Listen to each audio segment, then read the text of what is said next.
For years, I'd blandly ignored practices like these. I didn't necessarily have anything against them, they were just unfamiliar. In my young denomination evangelical church, these practices simply weren't on the map. These were things that those other kinds of Christians, observed, not us. In a way, this makes sense. When we talk about church, we think about what is familiar. This is the nature of language. We look for the connection in the concept. If I hear you say family, I don't think about the concepts of lineage or a culture's social structure. I think of muddy cleats, Gatorade bottles, and the feeling of little arms around my neck. Should you say church, I don't think of the big picture movements and theologies in the kingdom of God, but our parking spot under the tree and fresh communion bread. We orient our understanding around what is familiar, yet the family of God is rich and wide. I wonder what gifts we might miss when we too rigidly guard our boundary lines. In His mercy, God brought me to something stronger than my protectiveness, longing, and He did it with a text message. My friend Hannah had been meeting with a spiritual director for years, and I loved the stories she told about her experiences in prayer.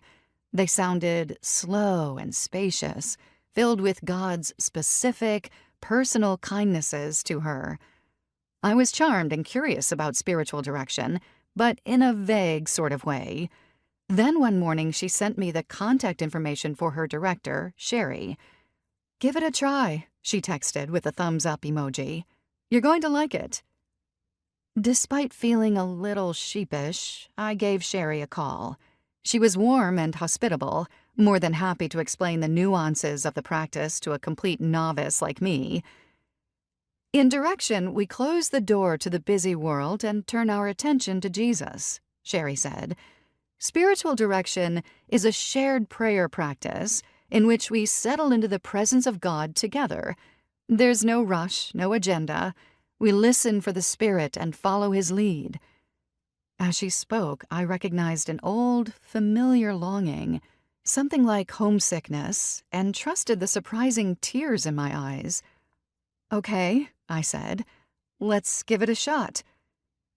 For the next 5 years, I explored the gifts of spiritual direction with Sherry, first as a directee, then as a spiritual director in training, then as a director myself.